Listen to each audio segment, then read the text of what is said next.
Hey there, I'm Austin McDonald and I'm with Potty Mouth. I'm Phoebe, I play lead guitar. I'm Abby, I sing and I play guitar.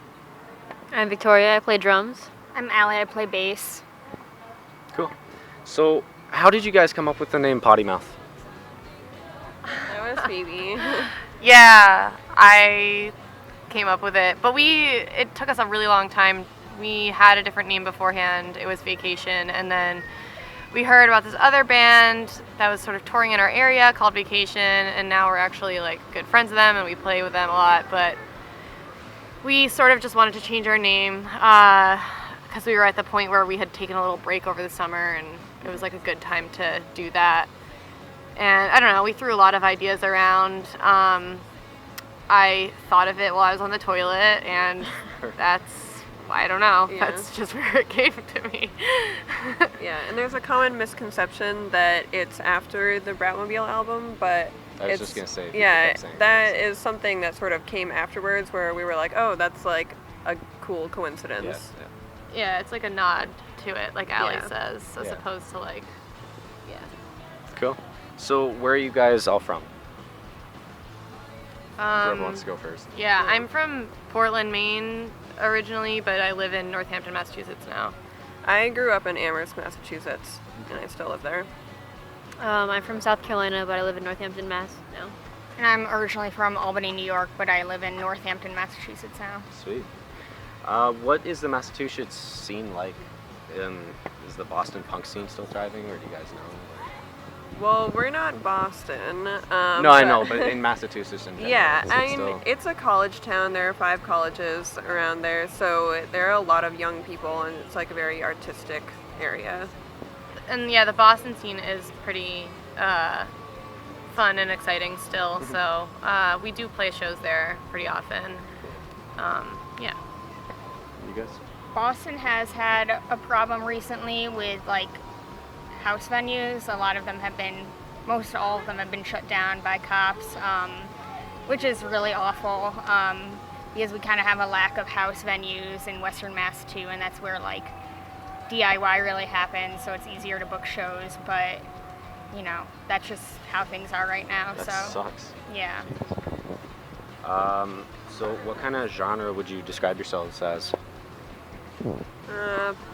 Punk influenced pop.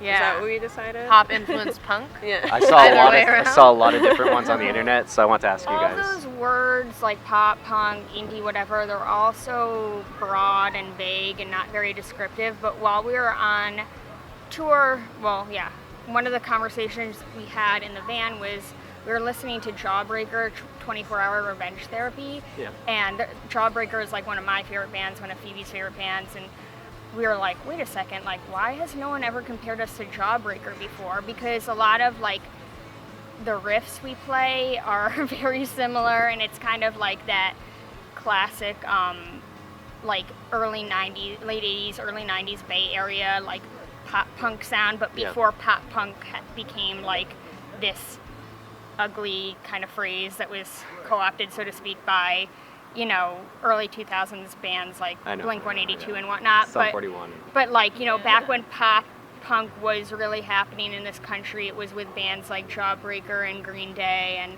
a lot of the stuff happening in the Bay Area. So I think there are elements of our music that sounds like that. Yeah. Okay. Anything to add? Pretty much the same. All right. Okay, so you guys said Jawbreaker, obviously, but is there anybody else that inspires you musically or artistically? I would say Green Day, just because they're my favorite band. Like Dookie era? Or? Yeah.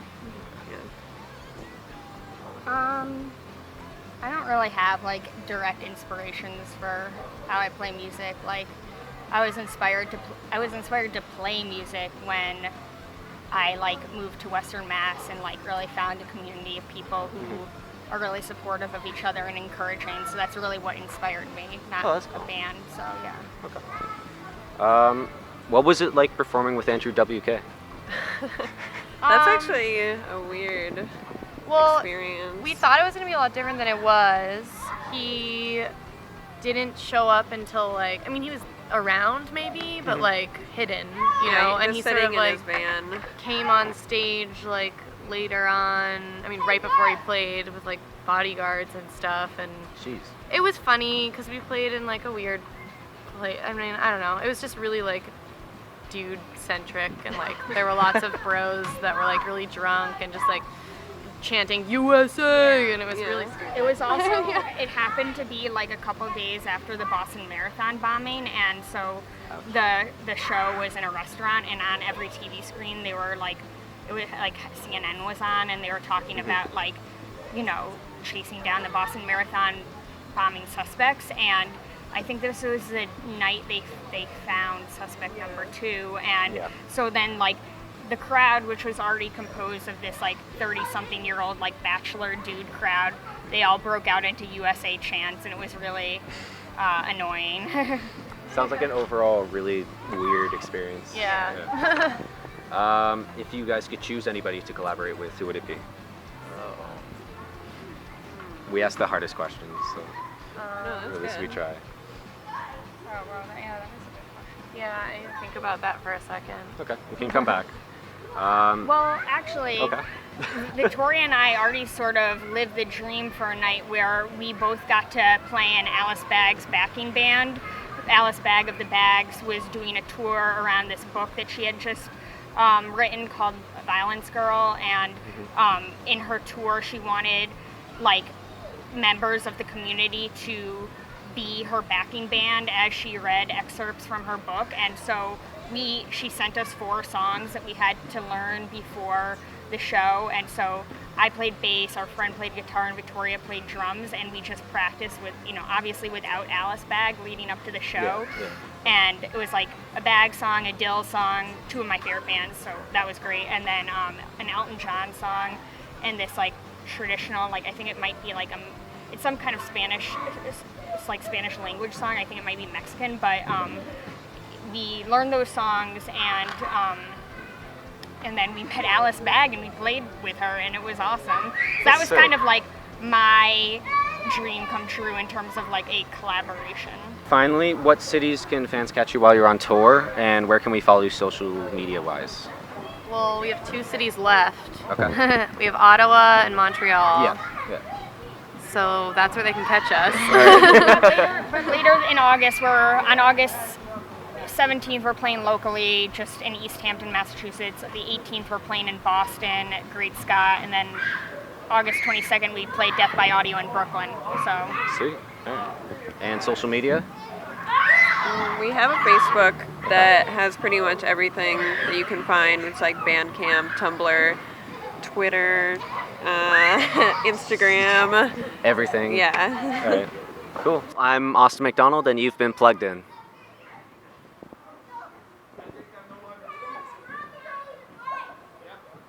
Please end the video. I can't do it anymore, man.